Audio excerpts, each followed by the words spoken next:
तपाईँ चुनाव लड्ने कि नलड्ने? म नलड्ने 70 वर्ष होइन पोलिटिकल पार्टी खोलेर जाने कि नजाने? नजाने तपाईँलाई युवाहरूले बोलायो नजाने कुरा नजाने चुनावमा जाँदै नजाने नजाने दल खोल्दै नखोल्ने नजाने कुनै पनि दलमा तपाईँ नलाग्ने नलाग्ने जस्तो बालेन शाहले दल खोलेर तपाईँलाई चाहिँ अब नेता ऊ मान्नु त युवा छ नि त यो मान्छे महावीर पुन कबाडी हो कबाडी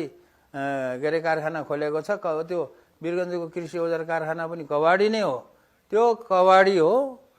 किनभने त्यो 30 वर्षसम्म कबाडी भएर बसेको कारखाना हो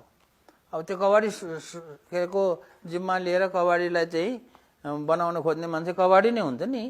कबाडीमा काम गर्नेलाई कबाडी भन्दा के को दोष लाग्यो के को दुःख मान्नु राष्ट्रिय आविष्कार केन्द्रको खातामा 5 वर्षसम्म 1000 रुपियाँ थियो म मन्त्री भएर अब मैले त्यो राष्ट्रिय आविष्कार केन्द्रको भनौँ न स्थापना गरेँ भोलि मैले 1 रुपियाँ पनि छुट्याउन पनि पाउँदैन पाए पनि म छुट्याउँदैन है पाउने त पाउँदैन नि तर तपाईँले चाहनुहुन्छ कसरी होइन होइन मन्त्री हो रोक्नु त रोक्दैन तर मानौ मैले आविष्कार केन्द्रलाई मैले बजेट छुट्याएँ भने त्यो ठुलो भ्रष्टाचार हुन्छ अख्तियारमा जान्छ